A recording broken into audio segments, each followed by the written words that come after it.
Welcome to the Walton Pi.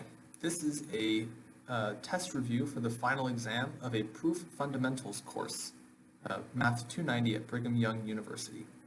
I hope it's helpful, and feel free to check out some of my other videos if you have more questions on any of the topics covered. Good luck on your tests. Okay, so a proof for divergence is basically the negation of the proof for convergence. So if we have a sequence like x sub n, and so we are trying to show that this converges to some value x, the way that we would prove this is we would prove that for any positive epsilon, there exists some value n, usually in the natural numbers, such that for all values bigger than or equal to that value of big N, the absolute value of x sub n minus x is less than epsilon. So the idea behind this for convergence is it's saying that if we are looking at some graph and we have a whole bunch of these points at different values going along, eventually there is some value x that we are saying it converges to, where we can go up or down some distance epsilon, where eventually, if we were to draw a line, there is some cutoff point where every single one of these points in our sequence eventually stay inside that interval and never leave. Now, you might notice that there's a few times back here where it's also inside, but after that point, there is still this point that's going to exit that interval. And so convergence says, find the value of big N, so there's our value of big N, where every single term after it is going to be staying inside our interval. The idea behind divergence is it's the negation of this statement.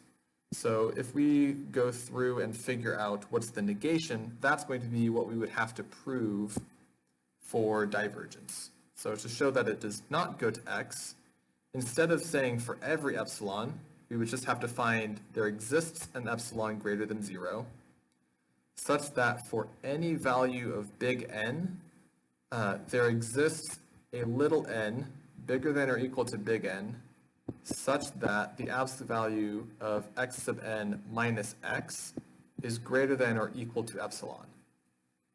So what that is saying is it says it does not converge to x if no matter what value I pick for my value of x, and no matter what value, and not no matter what value, but there is some value epsilon where it is impossible for me to create that sort of epsilon neighborhood around it. So that's to show it does not converge to x. To show it diverges, you have to show that this is going to be true for all x. And that's how you would prove divergence. Did that answer your question?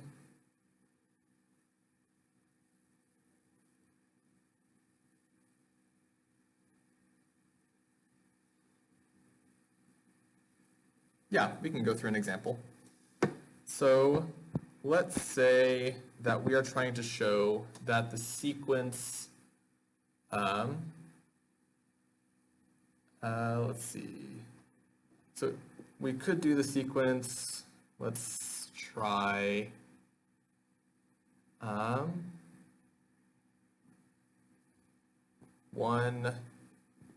so our sequence is going to be x sub n is equal to 3 to the n. So our sequence is going to be the sequence going 1, 3, 9, 27, and so on. And we want to prove that this is going to diverge, meaning that no matter what value we pick for this to converge to, it's not going to be able to satisfy those epsilon balls. So what we could do is we would start by saying we have to find an epsilon greater than 0. So let's just pick epsilon equal 1. So once we have that, then we need to show that for any delta greater than 0, switched form. So for any value n bigger than 0, there exists a little n bigger than big N such that the absolute value of x sub n minus x, so this is going to have to be true for any x, is greater than or equal to epsilon. So if we just pick what x is going to be, so to start off, we know that each of our x sub n's is strictly bigger than 0, so we're dealing only with positive values. So we know it's not going to converge to a negative value. So if we pick x to be greater than 0, or greater than or equal to 0, what we can then do is we can then figure out what we want. That's going to be able to impact how we can choose this value of little n. So let's see, what would we want to pick our little n to be? So in our scratch work, what we're going to want is we want absolute value of x sub n minus x to be greater than or equal to epsilon. And we know that, let's see, we are going to want to try and figure out how we can break this up. So we can use the fact that this is,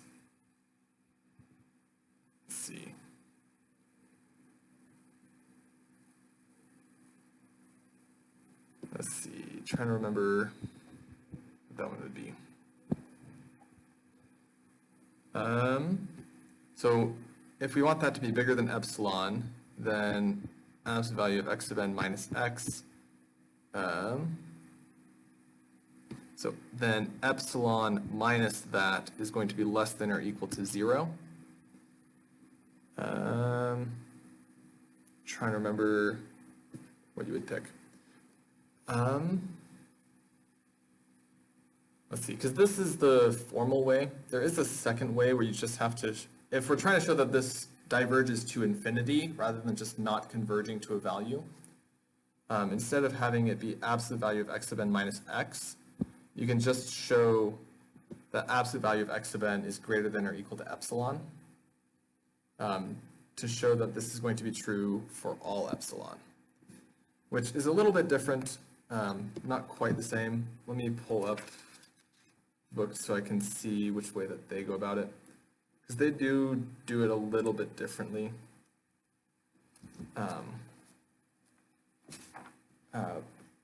Let's see.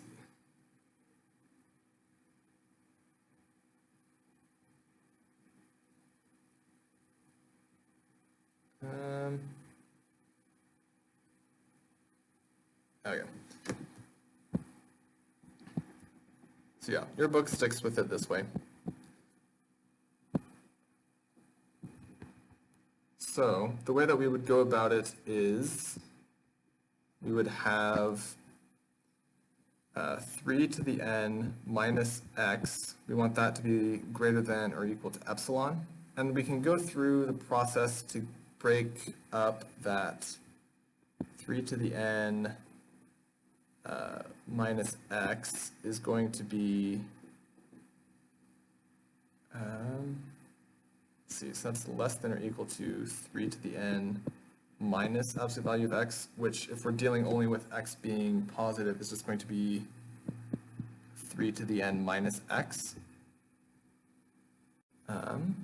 And so that is definitely still going to be greater than or equal to epsilon. So that means that 3 to the n is greater than or equal to epsilon plus x. And so then we can do the natural log of both sides. So we get n. So let's see, so then we would get up here. Then we'd get n times the natural log of 3 is greater than or equal to the natural log of epsilon plus x. So n is going to be greater than or equal to natural log of epsilon plus x all over the natural log of 3. And since this value is always going to be something that's going to work for constants epsilon, x, and 3, we can always just choose big N to be the maximum of that value. So you can just pick N equals the max of the natural log of epsilon plus x over the natural log of 3. And we need it to be an integer bigger than that. So rather than the max, we would use the ceiling function. So just pick n to be an integer bigger than that, and then any value of n bigger than that's going to work. So we don't know that epsilon plus x is positive, but when we were going through the process, we would have those absolute values around x if it was not. So epsilon plus the absolute value of x would be positive. And so that's the way that you would go about proving that this diverges.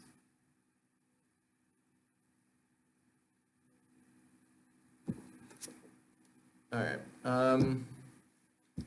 If there's other questions on that one, feel free to speak up and let me know. Otherwise, I'll move on to the other questions someone sent me.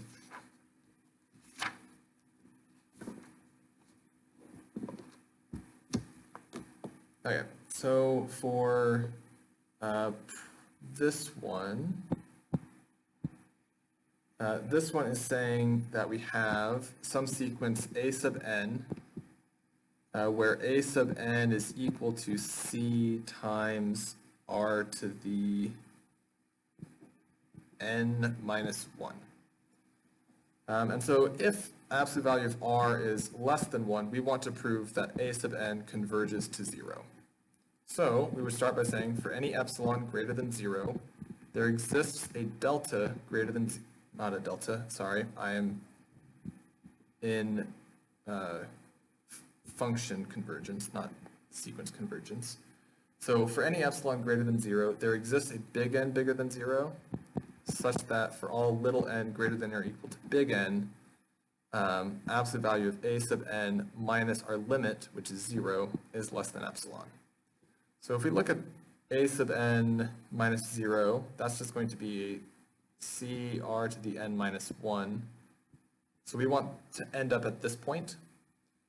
Well, that's equal to absolute value of c times absolute value of r raised to the n minus 1. And so that's going to be where we're going to be getting our idea for what we want to pick big N to be. So if we solve that piece being less than epsilon, we can then get that means absolute value of r to the n minus 1 is less than epsilon over the absolute value of c.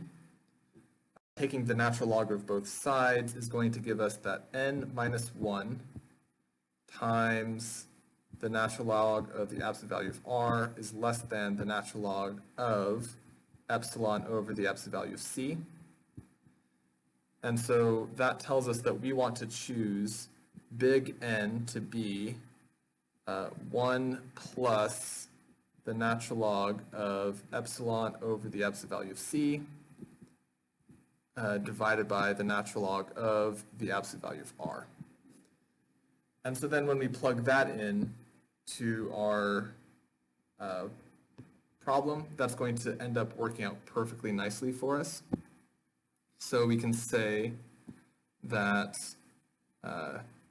c times r to the n minus 1 is going to be smaller than the absolute value of c r to the capital N minus 1, which is equal to, we then plug in our value for n, so that's going to be equal to c times r to the natural log of epsilon over absolute value of c divided by the natural log of the absolute value of r, which turns out to be absolute value of epsilon over absolute value of c times c, which is equal to epsilon. And so that's how you would be able to go about and go through the process to prove that a sub n would converge to 0. Any other questions that people have?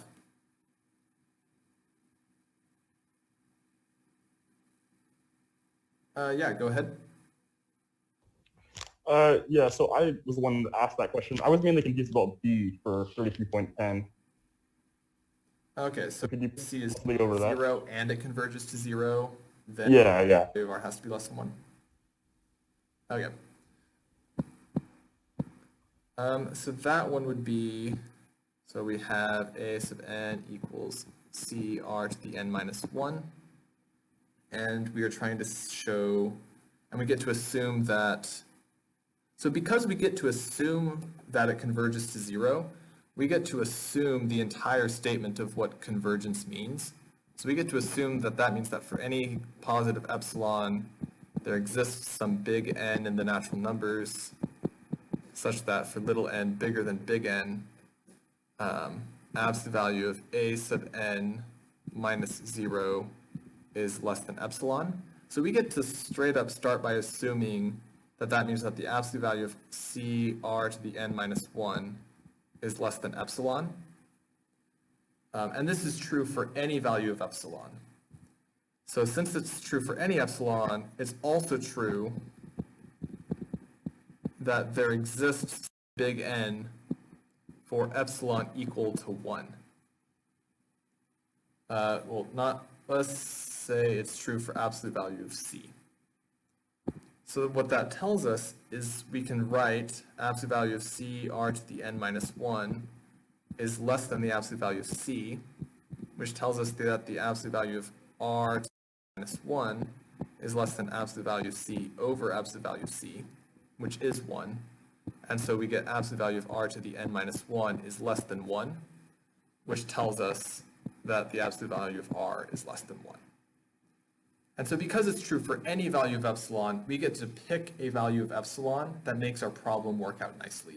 And so in this case, picking epsilon to be the absolute value of C is going to be one that will work. Did that answer your question? Yes, thank you.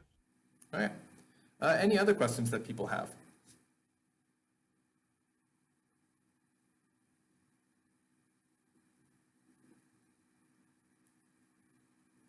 Anything from back when you were talking about sets and power sets or equivalence relations, modular arithmetic, cardinalities, Barber sets, the Euclidean algorithm, any of those things that people would like to go over?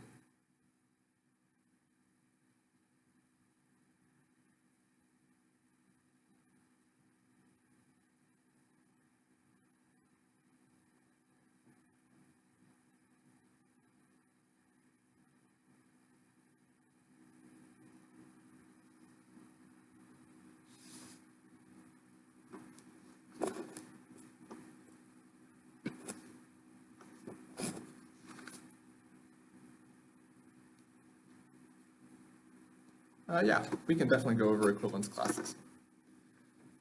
Okay. So if we have an equivalence relation tilde, so this is an equivalence relation. What this is telling us is that we have, so on some set A. So we have some set that looks like this A, and it has a whole bunch of different elements inside it. So all of these little squiggles are going to be different elements inside of A. An equivalence relation is some way that tells us which of these elements relate to each other. So maybe all of these elements here relate to each other. This element only relates to itself. All of these elements relate to each other. These elements relate to each other. Those elements relate to each other, and those elements relate to each other. And so if we can create this sort of partition where every element is inside one of these classes, these different red circular blobs that are encapsulating each of these things, each of these are an equivalence class. And what that tells us is it says that if we have maybe inside one of these blobs, the three elements A, B, and C, this tells us that A relates to B, A relates to C, B relates to C, and that it is symmetric, transitive, and reflexive. So on each of these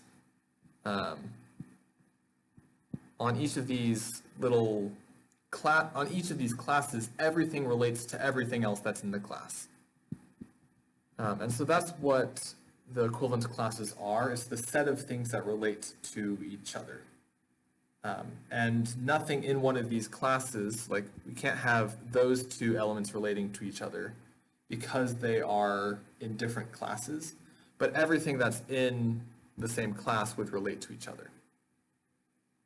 Did that answer your question about equivalence classes, or are there other specific things that you're curious about with them?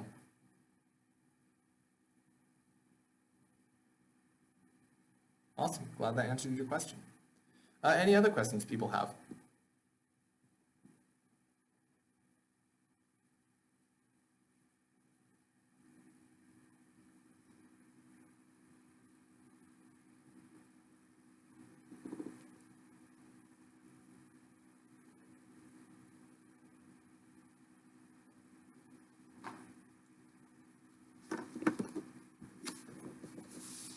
Well, if there aren't other questions, I'll just be picking some random questions that I've prepared that I think would be helpful to go over.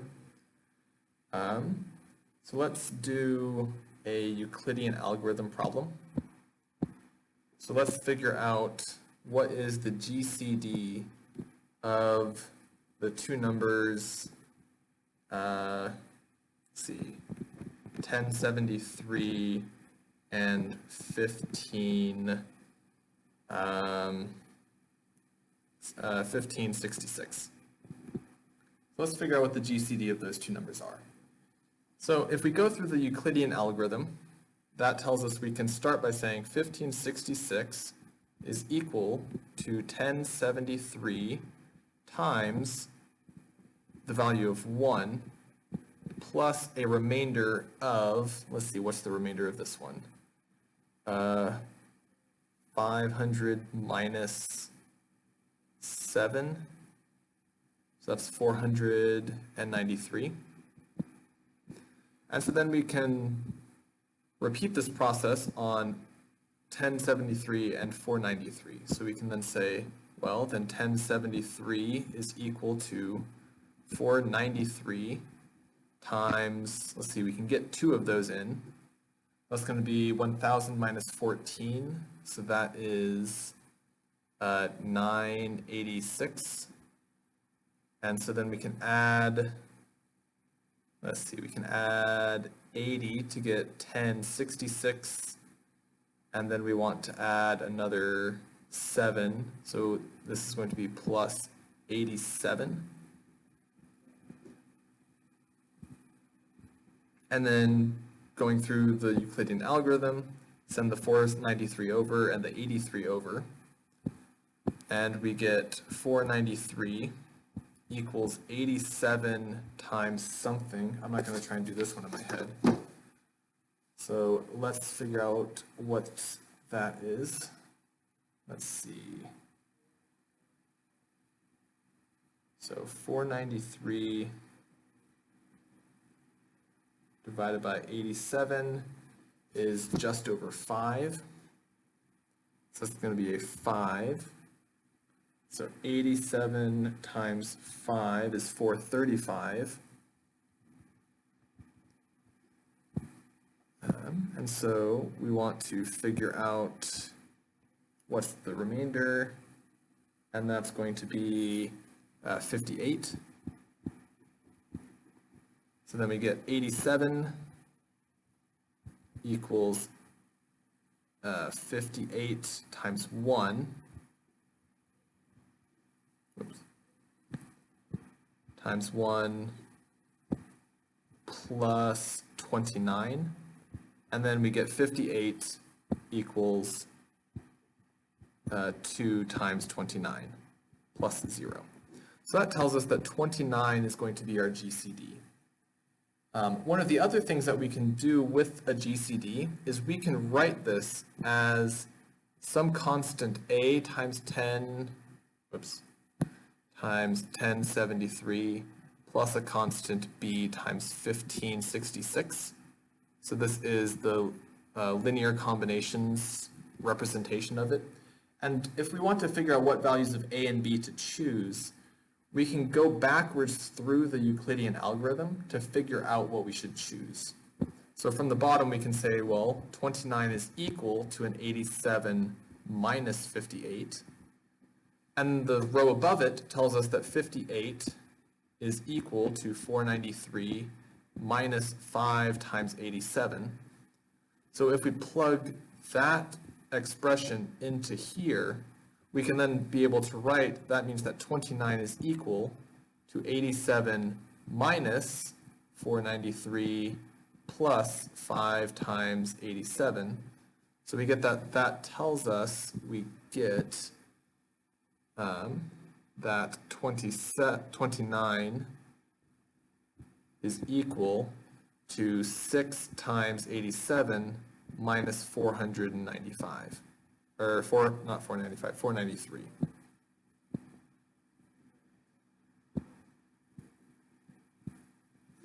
And then we would repeat the process. We would use this expression here, that 87 is equal to 1073 minus 2 times 493. And we would plug that into here, and we would just continue this process going back up the chain until we eventually get something times 1073 plus something times 1566 is going to be equal to 29. And so that's how we can use the extended Euclidean algorithm to figure out what the linear representation form of the greatest common divisor would be. Any questions on this or other topics people would like to go over?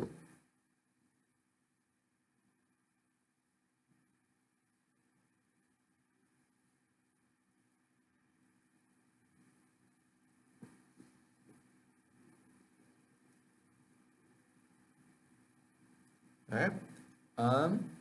Let's see. Let's do some arithmetic in the integers modulo n.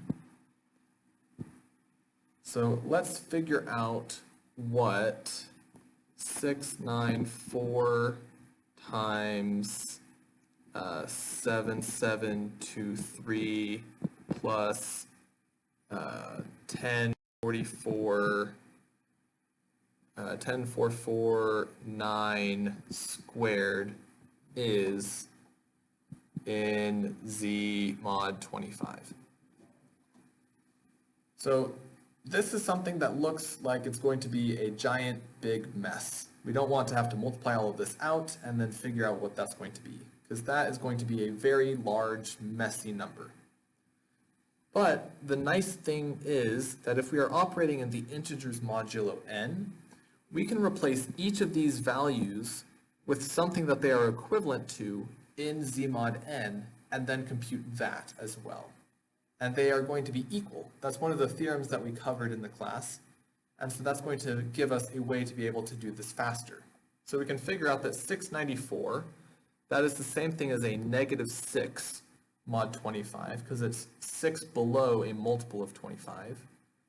7723, that's the same as a minus 2. So we have a negative 6 times a minus 2. And then 10,449, that is 1 below a 25, so that's a negative 1 squared. So we're looking at that class, so that's going to be the class of 12 plus 1, so that's going to be equal to the class of 13 in Z mod 25. We don't have to go through the entire multiplication, we can replace it with simpler problems to be able to solve the problem. Other things that you might run into is if you are trying to solve something like 3x is congruent to 4 modulo 5, what we would like to do is we would like to basically divide by 3, but division is not allowed in modular arithmetic. So instead we have to multiply by a multiplicative inverse, which in this case is going to be a 2. So multiply both sides by 2, so you get a 6x is congruent to 8, which is a 1x is congruent to 3 modulo 5. And so that tells us that we want x to be congruent to 3. So those are some things that you might run into with modular arithmetic. Any other questions that people have? Yeah, real quick, how'd you go from the 6x congruent to 8 to the next step? Yeah, so because we're dealing with things modulo 5, 6 is congruent to 1 mod 5 because 6 is just 5 bigger than 1. And then the same thing with 8. 8 and 3 are congruent modulo 5. Perfect, that makes sense. Thank you. You're welcome. Any other questions that people have?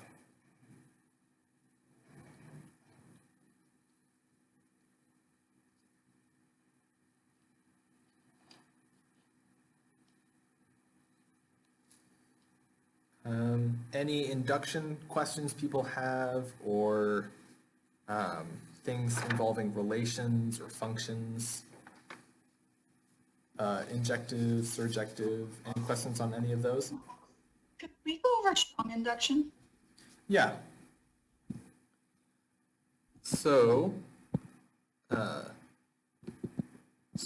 main difference between induction and strong induction is,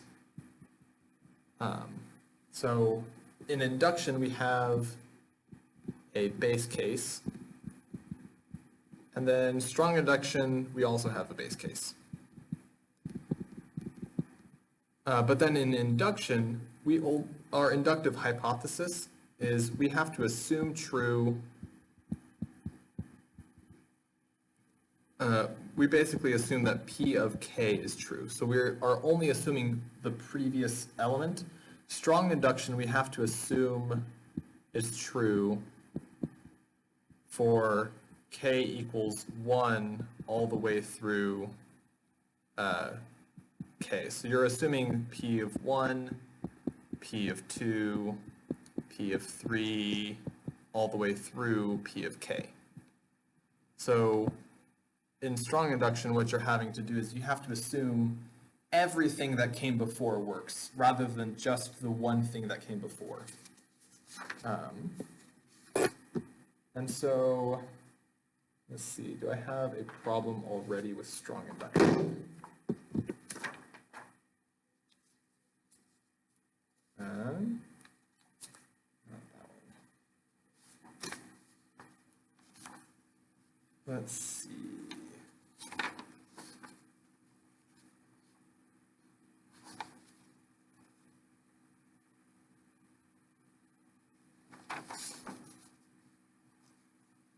I don't think I have one off the top of my head of one that would be a strong induction problem. Let me pull up the book and see if there's one in there.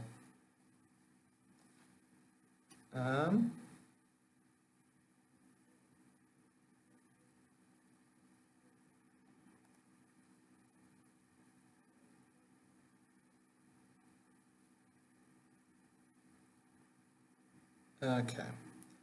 So an example could be, so we want to prove that for all n bigger than 43, you can write n equals 6x plus 9y plus 20z for x, y, and z in the natural numbers. Oh, come on, z. There you go. So this would be something that you could do by strong induction. So you would have a bunch of base cases. So you would probably have to get, so your base cases would be n equals 44 all the way through probably about 50. So you'd probably need those base cases. You would just have to show each of those is possible. And then your strong induction is going to be k is greater than or equal to 50. And then you would be able to write, so you'd assume that n, not n, so here we would be assuming that k is equal to 6x plus 9y plus 20z. And now we're looking at what happens at the next value. So k plus 1 is equal to 6 plus k minus 5. And k minus 5 falls either in this section or one of these previous k's that we've already shown it works for. And so then you can be able to say, well, that's going to be a 6 plus like 6x for the value of k minus 5 plus 9, the y value for k minus 5 plus 20 times the z value for k minus 5. And so then we would end up getting, well, that's a 6 times 1 plus x for the k minus 5 value plus the same y value plus 20 times the same z value. And so strong induction is requiring that we have more than just the previous case in order to prove it. We have to assume it works for every value starting at our first base case through the previous one, so that we can then be able to make our conclusions for the next step. So strong induction is coming up anytime you need more than just the previous element. Did that answer your question? Yes, thank you. All right. Any other questions that people have?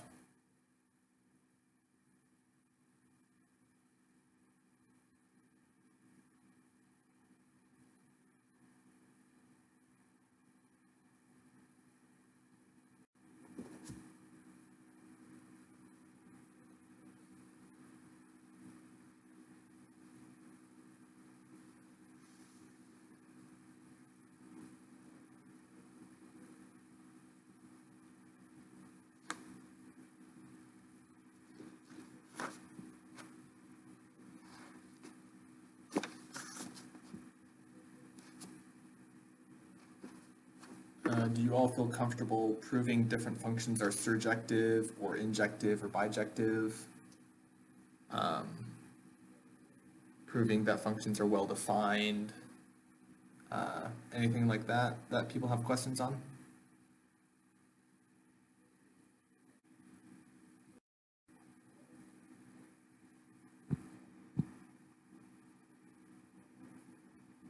Okay.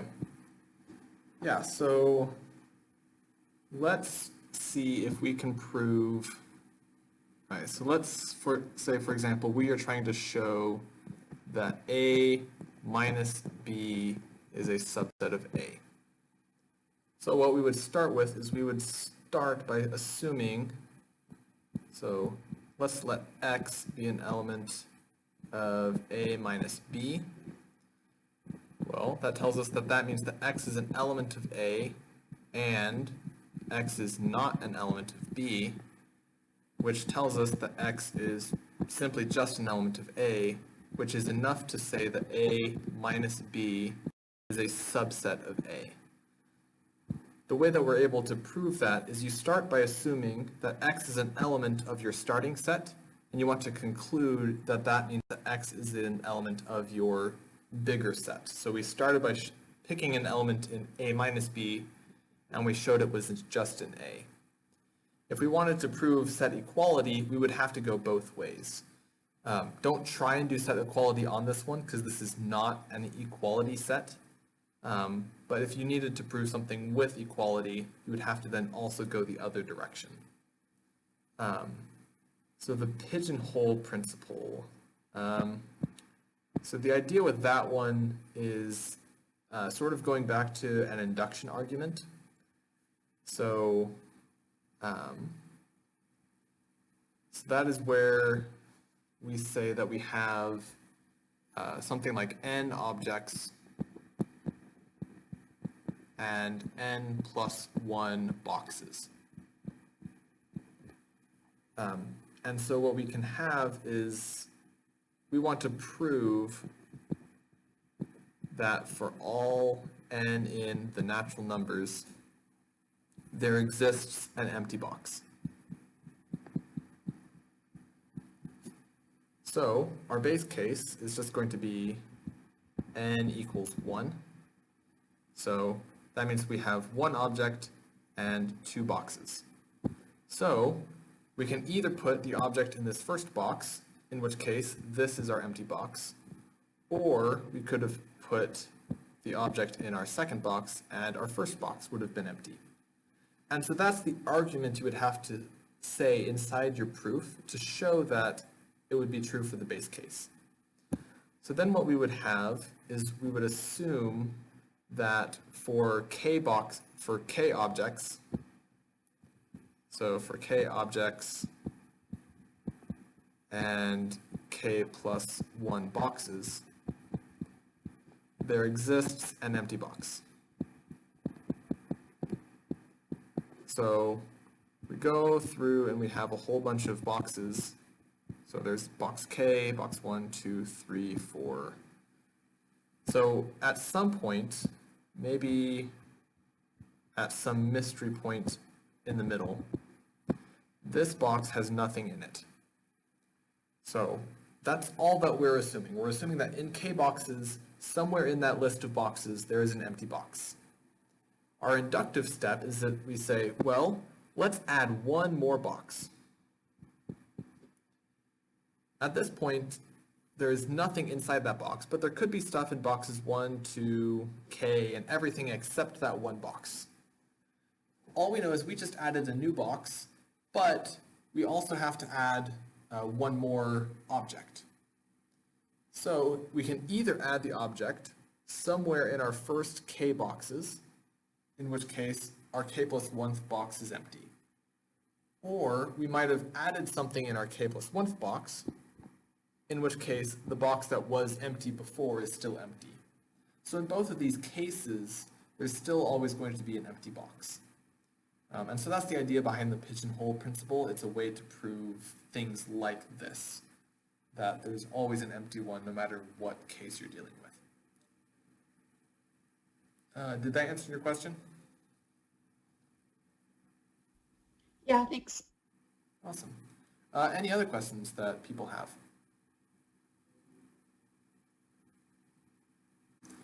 Yeah, we can talk about the Barber set. Okay.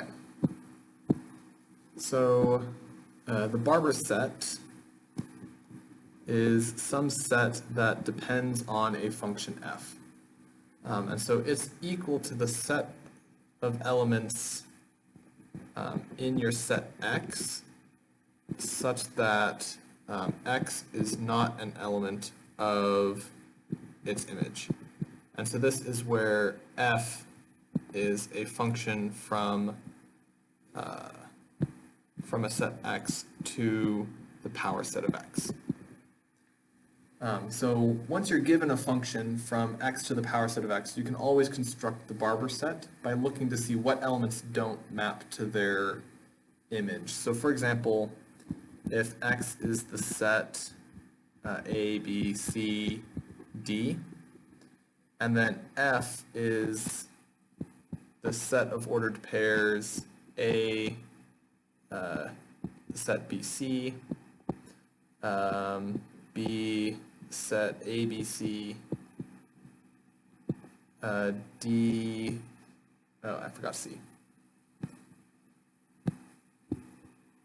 C and the set BD, and then D and the set BD.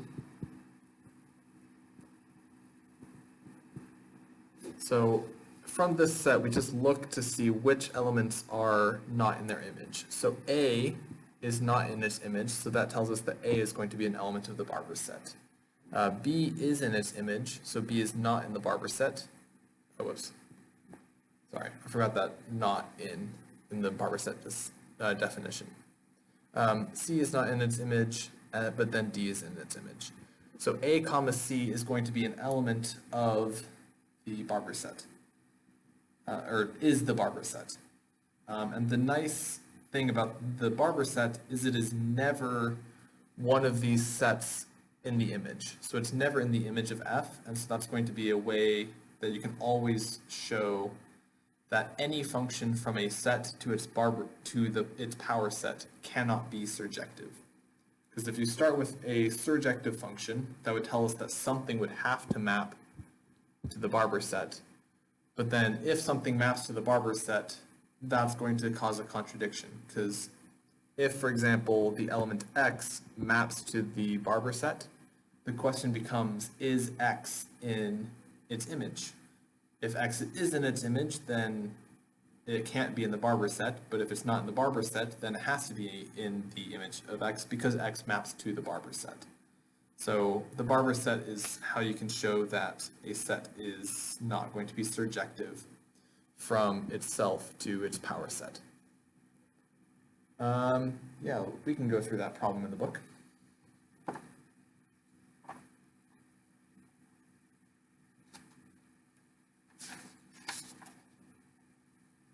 Okay. Yeah, so this is the binomial theorem.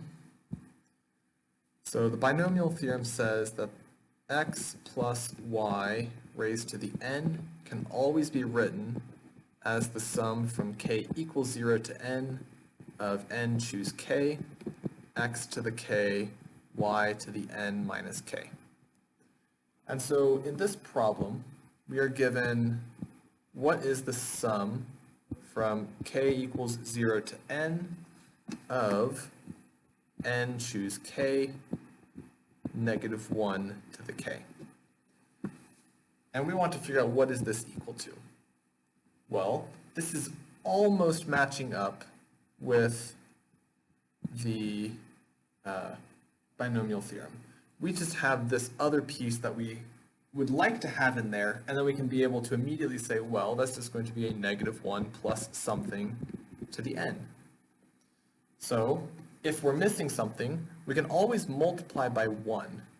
That's always going to be allowed.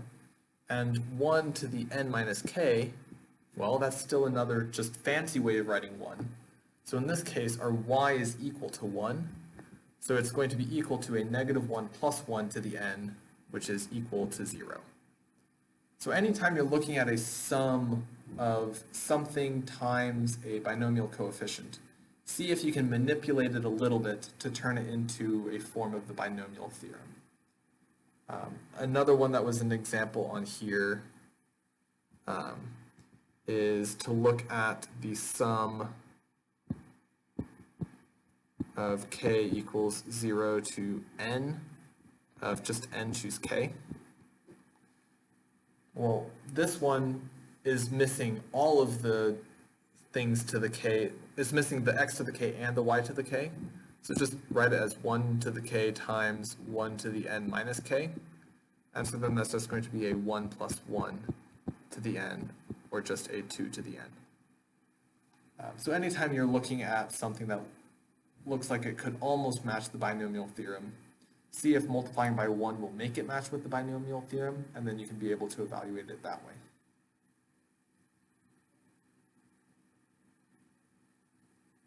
Yeah, good question. Any other questions that people have?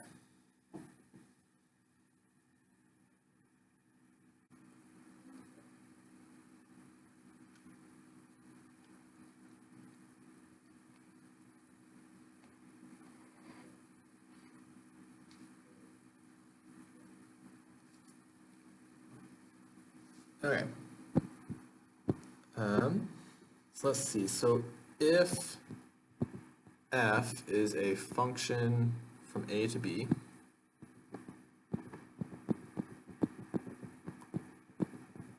so it's a function, not a relation, and it's surjective, and then let's see. So then S is non-empty and is a subset of A, is f restricted to S from S to B surjective?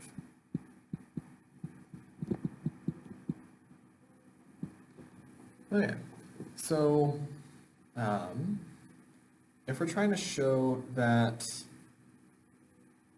This is going to be, so if we want to show this is surjective, we would need to show that no matter what value in B we pick, there is something in S that would map to it. Now, let's say that F is defined from the natural numbers to the natural numbers, where we just say that f of x equals x. This is definitely surjective. The question then is, if we take a non-empty subset, so let's say that S is just the set 1 and 2, that is a subset of our A, so the natural numbers, but then F restricted to S is not surjective because there is no element that goes to 3. So because there's not something that goes to 3, it's not going to be surjective.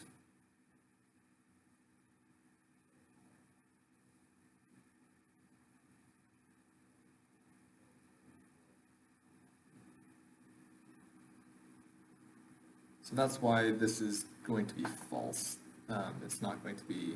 It's not surjective, because you could pick the way you could be picking your subset of A might eliminate the things that map to the different elements in B.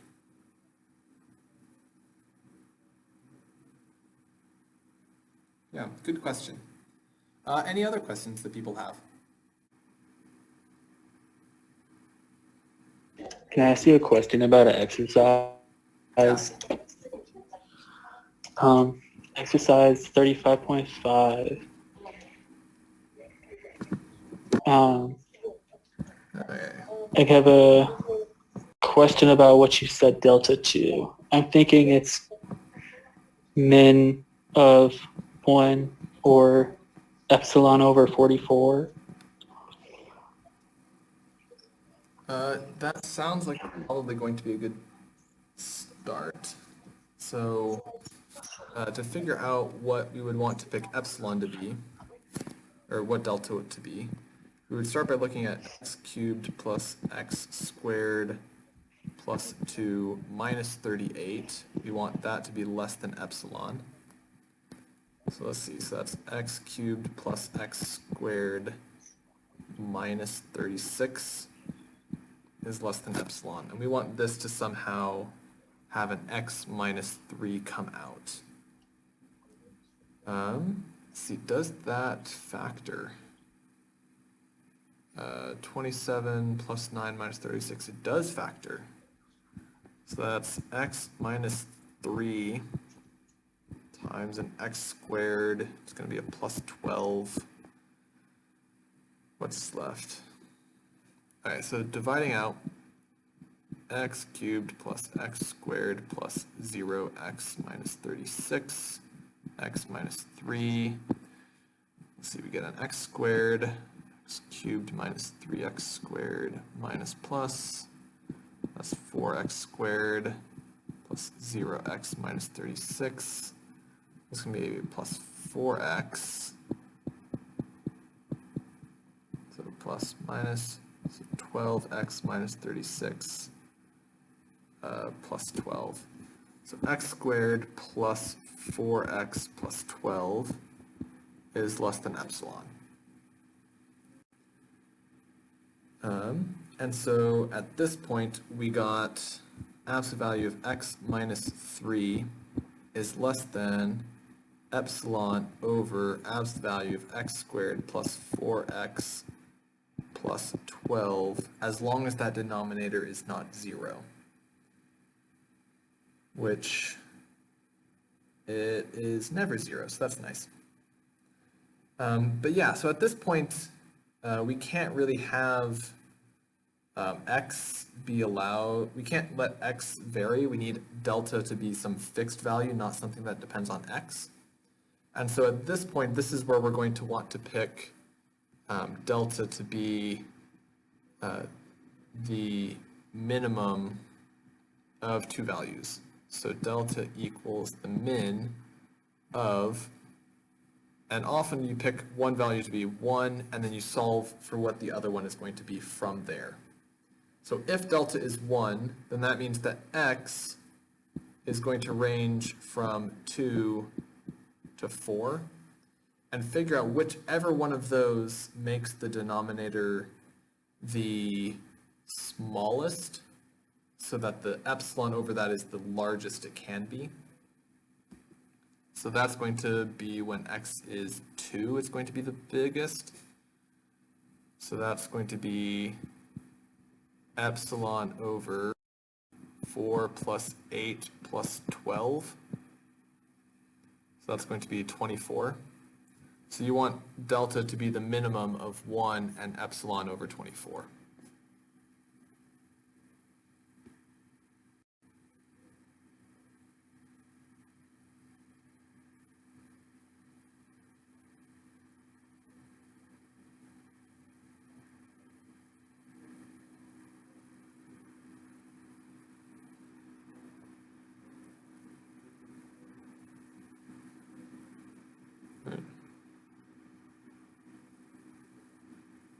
Or did I want to pick the bigger one? I think I want to pick the smaller one.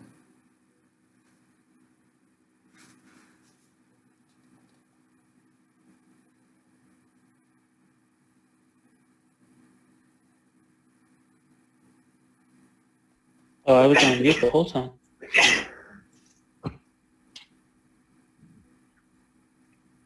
Yeah, you want the denominator to be the smallest as possible, because you want this fraction to be as big as possible.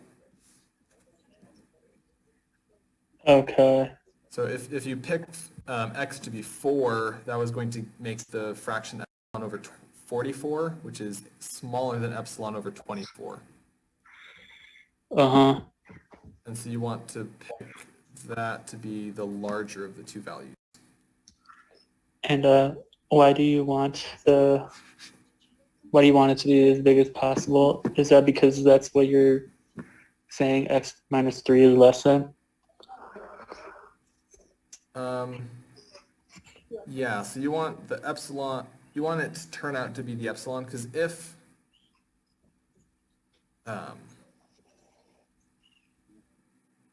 so once we've picked, so the reason we want it to be the over 24 not over 44 is so that when we are at this point right here in our solving, we want to be able to say this is,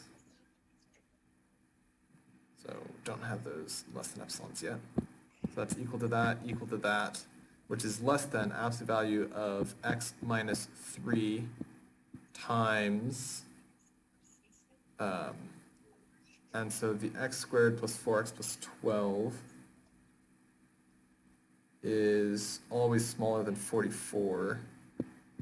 Oh no, you were right, you did want to make the fraction as small as possible, so you were right, you do want it to be 44.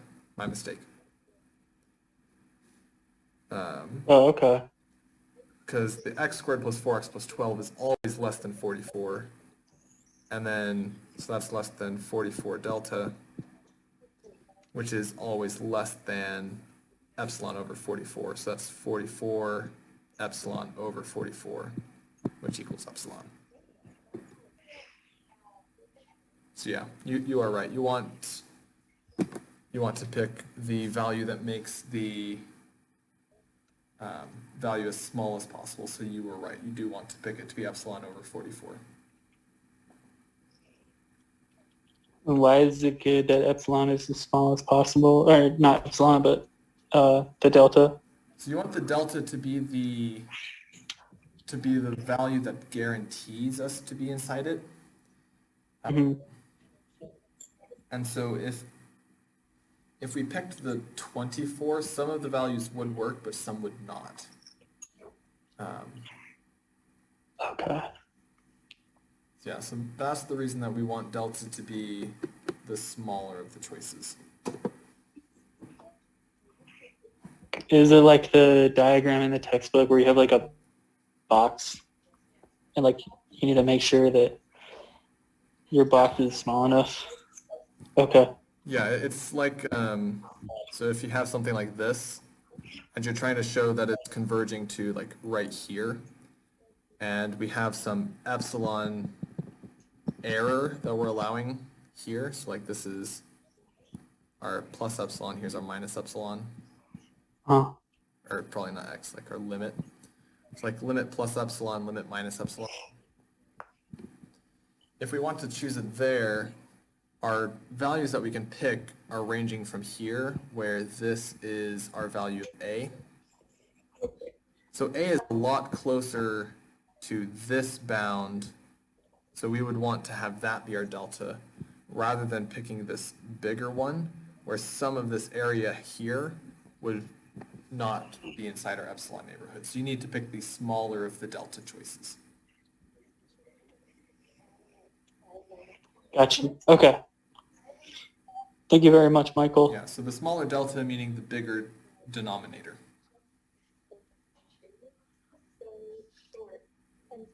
Okay.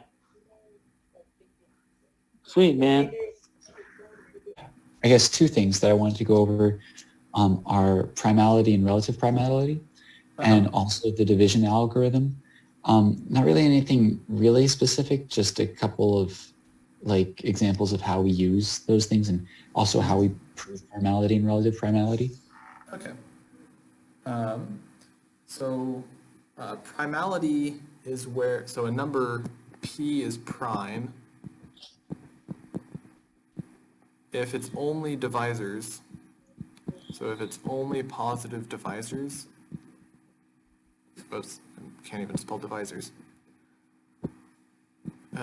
If its only positive divisors are 1 and p. So that's what you would have to do to prove that a number is prime. So you have to prove it is greater than 1, so 1 is not allowed to be prime, and then its only divisors are 1 and p. So that's what you would have to do, that's what you would have to prove something is prime. Mm-hmm. Okay, and that does not include 1, right? That 1 is not a prime number? 1 is defined to not be prime. Okay. Relative primality, so that is saying that A and B are relatively prime if the GCD of A and B is 1, meaning that they don't share any common divisors. Okay. And so that's the definition for two numbers to be relatively prime. So for example, 6 and 35, those are relatively prime. Neither one is prime, but they are relatively prime because they don't share any common factors. Isn't it also true that if two integers are relatively prime, that there will be a smallest linear combination of 1, since there's like a theorem between the GCD and the linear combinations? Yeah, and it can actually be a little bit more generalized than that. So if the GCD of A and B is D, then D equaling like an AX plus BY, D is the smallest positive number that works. So if the GCD is 1, then you can write AX plus BY equals 1. Okay. Okay, that makes sense. All right. And then you were wanting to go over the divisibility algorithm? Yeah, that'd be great. Yeah. Or, not, yeah, the division algorithm, yeah. Okay, so let me pull that one up so I make sure I don't mess up. Okay.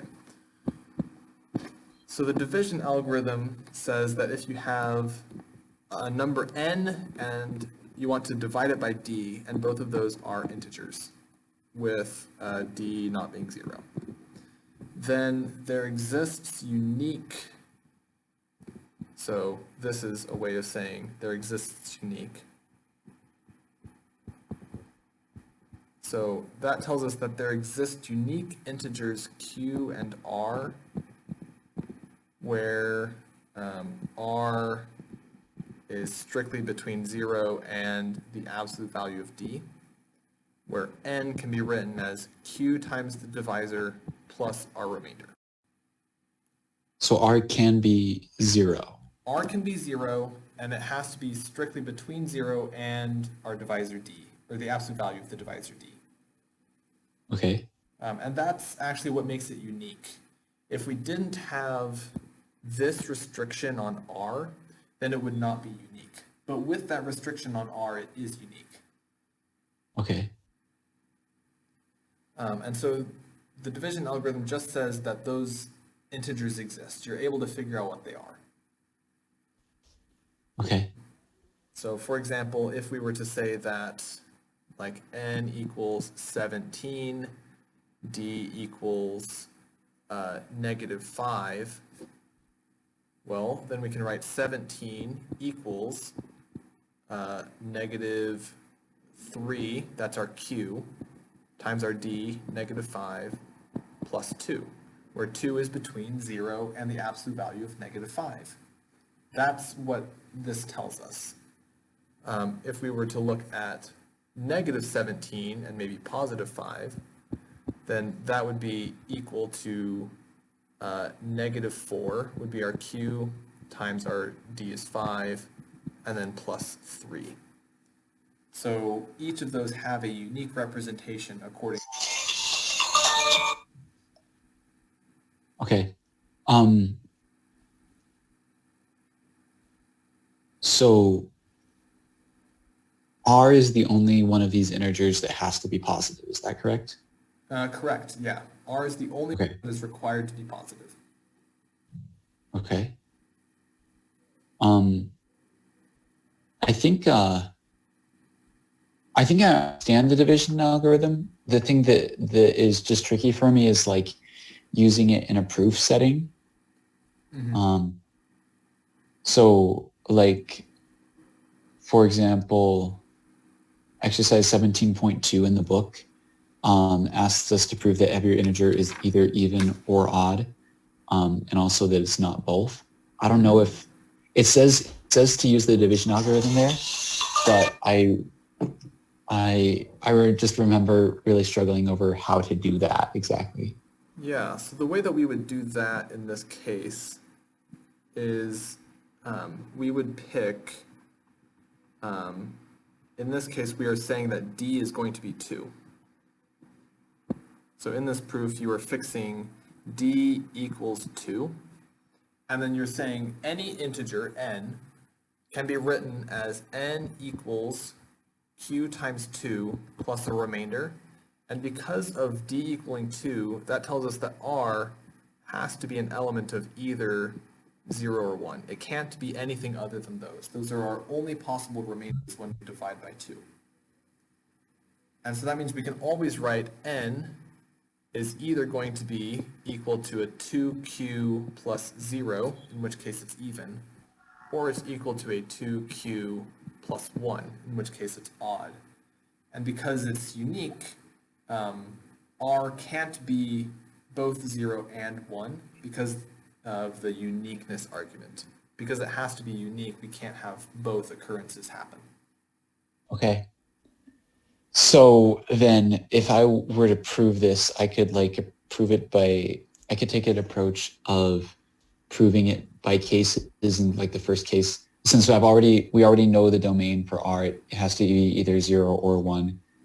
That like we could either, like in the case, like if case 1 R could be 0, n would be even, and in case 2 R would be 1 and n would be odd. And Correct. that would be our proof. That would be your proof. And then the uniqueness aspect of the division algorithm would tell you that n, that it can't be both. It had to be one of them. Okay.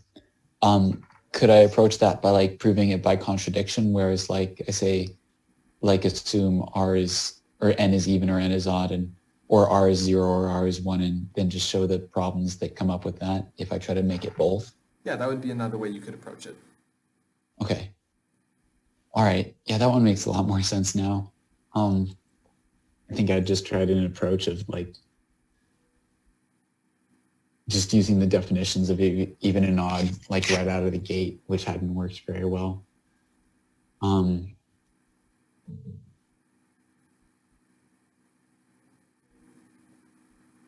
Yeah, do you have any other questions?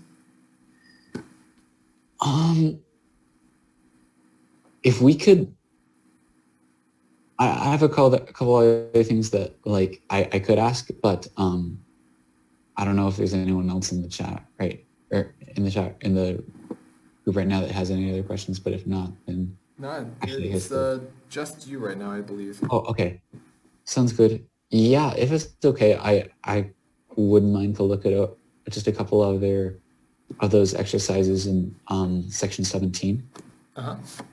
Okay, so in 17.7, for example, it's asking us to prove that the GCD of 6n plus 2 is equal to the GCD of 12n plus 6.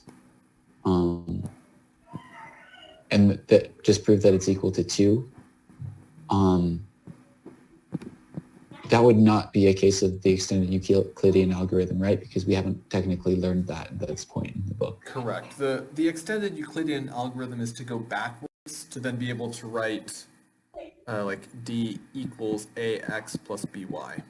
You use the Euclidean algorithm if you're wanting that. If you just want the GCD, then you just have to use the regular Euclidean algorithm. Okay, and that has been explained in, okay. Yep, and that was explained there. So you would start by having something like, well, 12n plus 6 equals, and then this is where we're using the division algorithm. We're able to write this as a 6n plus 2 times some q quotient, so that's going to be a 2, and then the remainder is going to be plus 2. Okay. And so then the next step in the algorithm is to move our d and our remainder over, so we then get a 6n plus 2 equals 2 times, in this case it's a 3n plus 1, plus a remainder of 0. And as soon as we got to remainder of 0, our previous remainder is the GCD. And so that tells us that the GCD is going to be 2. All right, so then the last non-zero remainder is the GCD. Correct. All right, which would mean that the smallest linear combination that we could take of these two polynomials be equal to 2, right? Close. The smallest positive linear combination. Okay. Yeah, because there are negative combinations that you could get, but it is the smallest positive one. Gotcha. Okay. Let's see. I wonder if we could go over exercise 17.8, where I asked to prove theorem 17.3. Basically it was I don't know if you have the book up, it's a bit of a longer explanation, but it's saying that if you can assume that n equals like qd plus r for n positive and d positive, so n greater than or equal to 0 and then d greater than 0, then it wants you to also prove it that it will also hold for n less than 0, 2. So that's what that's asking for you to prove. It's saying that if you know it works for positive values of n, show it also works for negative values of n. okay. And so what we would do is we'd say if n is less than 0, then negative n is greater than 0. So then you can write negative n equals a qd plus, which then means that if we multiply both sides by a negative, we get n equals negative q times d minus r, come on, draw the negative, which is equal to a negative q times d plus d minus r minus d. So adding and subtracting d. Then this d minus r, we're going to call this like r prime, and this is going to be between 0 and the absolute value of d. And so then we're going to get d times a negative q minus 1 plus r prime. And so that's going to be our decomposition from the division algorithm. For a positive d, r is satisfying the appropriate property. We don't care what this q quotient is, and that's equal to n. And so that's how you would prove it for the generic any value of n. Okay, so if I understand this right, like we need to get it in the form of like a positive n and a positive d and an r that's between 0 and the absolute value of d. We don't really care what q equals. Correct. But like once we've gotten to that point where it's n equals negative qd minus r, then all we're really doing after that is just making sure that we have a plus r that's positive, right? Yep, you're doing your best to get that positive value of the r. Okay. This didn't technically deal with the uniqueness, but it is going to be unique. Okay. And like just to prove the uniqueness, all we really need to do is like say like an r prime 1 and an r prime 2 and put them in and prove that they're equal, right? Yeah, you would put them in, prove that they're equal. Would we need to do the negative q minus 1 along? Well, I guess Yeah, it'd be you'd have a second q value potentially as well. But would we need to prove those like at this like together? so you would be able to Or- prove them together. So once you got to the point where you said, okay, so we have n equals dq1 plus r1, and so dq2 plus r2. So two different decompositions where n is anything and then d is positive. So once we prove the previous thing, we know we can at least write this one way, so we're assuming that there's two ways. So then you could subtract the two, so you get a d times q1 minus q2 plus r1 minus r2 equals 0. Since d is positive, you'd be able to go through and be able to show that this then is going to imply that q1 equals q2 and r1 equals r2. Could you repeat that last part again?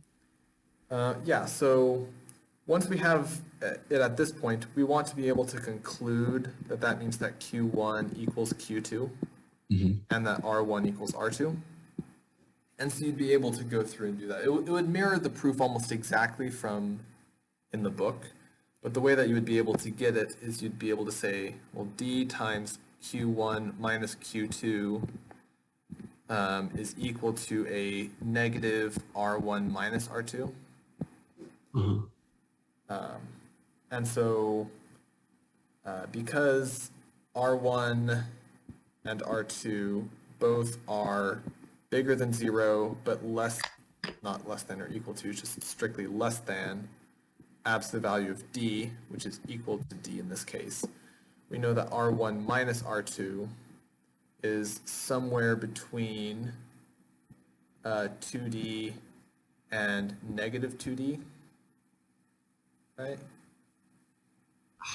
How did we get to 2d? Oh, no, it's not going to be a 2. It's just going to be a 1. Okay. Okay, that makes sense. So it's going to be strictly between those two. And what we have is, because we have d times something equals that, that means that d divides r1 minus r2, which means that our only choice for r1 and r2 is going to be that r1 minus r2 has to be equal to 0. Things that it divides are like negative d, 0, d, it can't be negative d and it can't be positive d, so it has to be 0. These are all integers, right? Mm-hmm. Yeah. Yeah, so that tells us that R1 minus R2 equals 0, so that tells us that R1 equals R2, so that tells us that d times Q1 minus Q2 equals 0. Since d is not 0, that means that Q1 minus Q2 has to be 0, so Q1 has to equal Q2. Got it. Okay, yeah, that really makes sense. Thank you. You're welcome.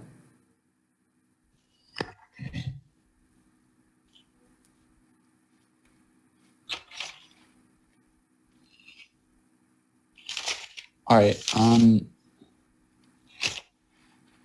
One last one. Could we go over the proof that the power set of the real numbers has a larger cardinality than the real numbers? Mm-hmm. Okay. Yeah. So we're going to do a slightly more general one. So we're going to prove that the cardinality of any set is less than the cardinality of its power set. Okay. So we're going to assume... Just as a side note, while we're doing that, if we had to prove that in a test, we could just do the same proof that we're doing right now and say, well, like, R is a set, so it counts right there, Yeah. right? Okay. Yep. Yeah. So we're going to assume to the contrary that there exists a bijection F. Or, yeah, technically that there exists a surjection.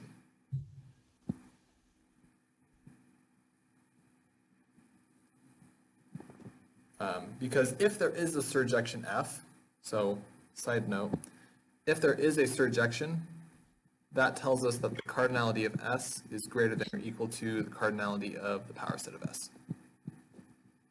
So we're assuming that there is a surjection, which would say this is going that we could get that.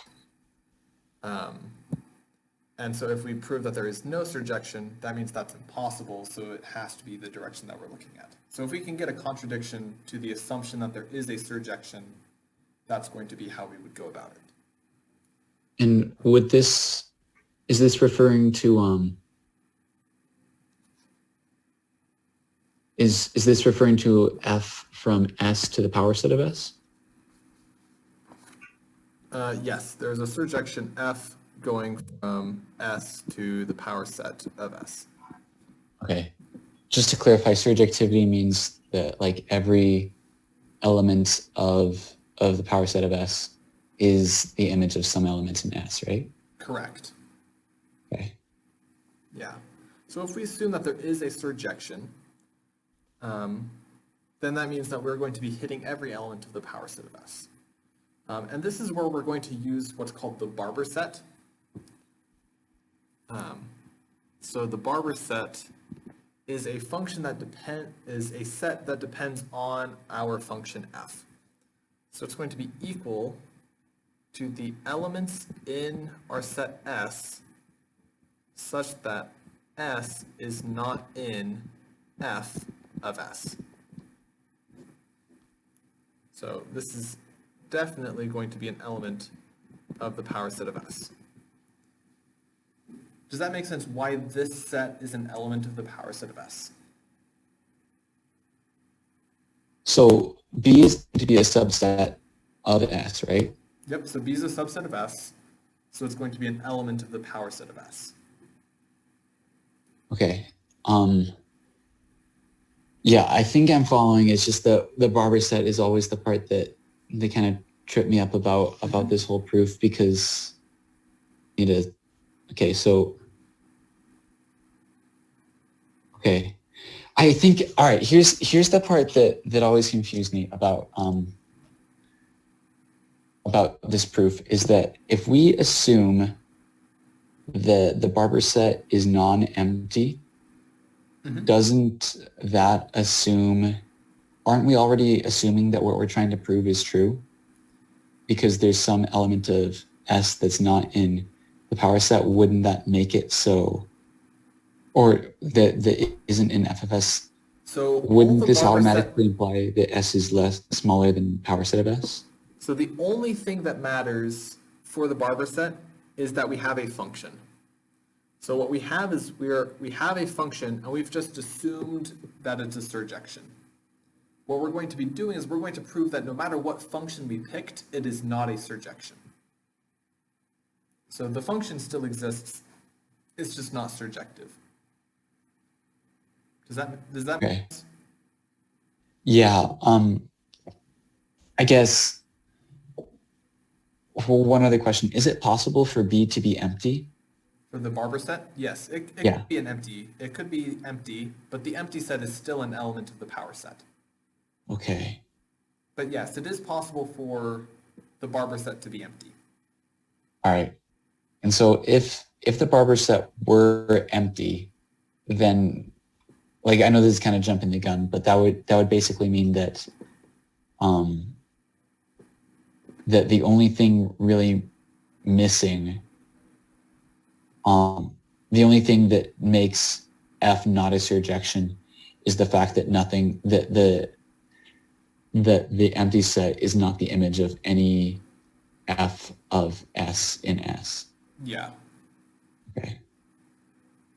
Okay, I think that makes sense. yeah. So once we've constructed this Barber set depending on our set F, what we now need to figure out is, because it's surjective, there is something that maps to it. So because it's surjective, that means there exists some element in S such that F of X is equal to the Barber set of F. So the question is X an element of the Barber set of F? So we have two cases. Case one, it is in the Barber set. So instead of is, let's replace that with saying, like, case one. X is an element of the Barber set. So if X is in the Barber set of F, then that tells us that X is an element of F of X, because F of X is equal to the Barber set. But because X is an element of X is an element of F of X, that tells us that X is not an element of the Barber set of F. And so there's a contradiction. So that tells us that X cannot be in the Barber set. Could you repeat how we know that it should be true that X is an element of F of X? Okay, so if we start by assuming, because we have two cases, either X is in the Barber set or X is not in the Barber set. Uh-huh. So if X is in the Barber set, because F of X is equal to the Barber set, that tells us that X is an element of F of X. Because F of X is equal to the Barber set of F. But then, because X is an element of F of X, that breaks the rule inside how we defined the Barber set, so that tells us that X is not an element of the Barber set of F. Okay, so like obviously it's not an element because of just how we define the Barber set. Yes, But it because also should be an element because we've previously decided F of X is equal to the Barber set of the function. So there's two cases we're dealing with. So we have case one, X is in the Barber set. Our case two is that X is not an element of the Barber set of F. So what we've done in this first part is we showed that if X is in the Barber set, we get a contradiction, which tells us that case one is not true. So case one has been eliminated because we got a contradiction. In case two, we are going to be able to do the same sort of thing. So if X is not in F of X, that means that if X is not in the Barber set, then X is not in F of X, which is the definition of telling us that X is in the Barber set, which is going to also be a contradiction. So in both cases, we got a contradiction, which means that our assumption that there existed a surjection must have been false. And so Okay. because there is no surjection, we were able to conclude what we wanted to.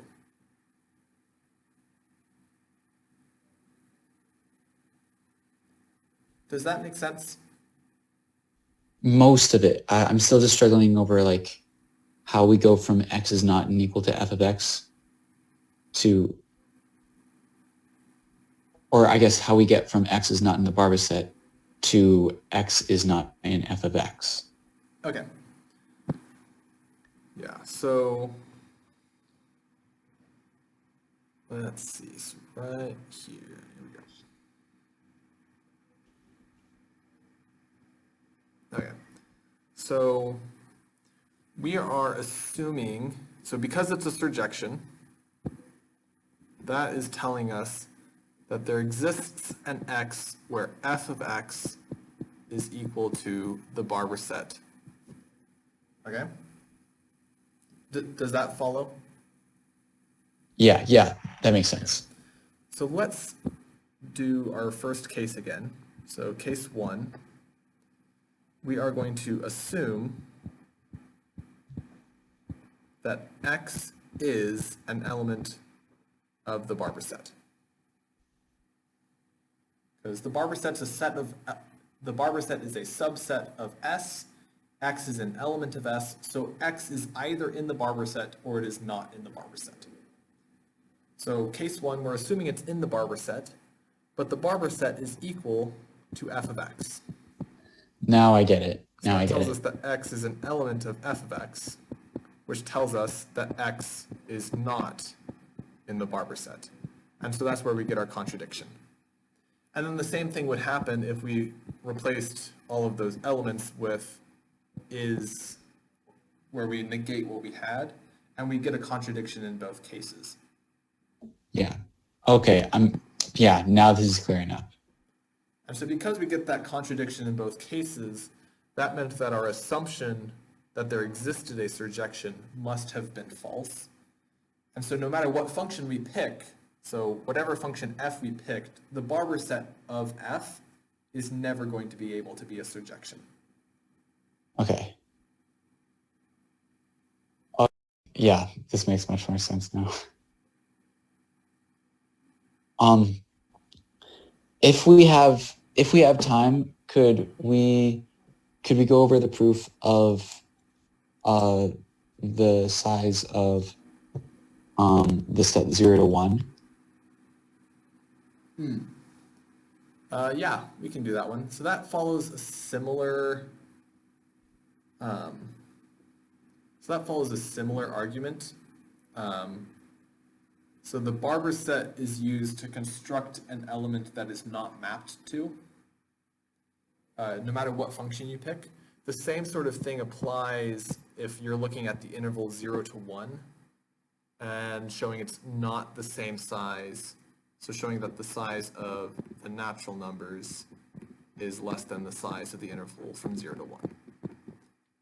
Is that the one you're talking about, or showing that 0 to 1 size is the reals? I think it was showing that 0 to 1 is the reals.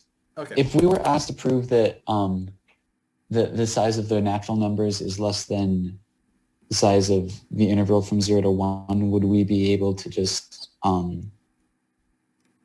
would we be able to start, well, I would ask if we'd be able to just draw on other theorems that we know, for example, just that n is less than r, depends. but let's do this one actually, because I know where to find the other one in the book. I'm not really sure about this one.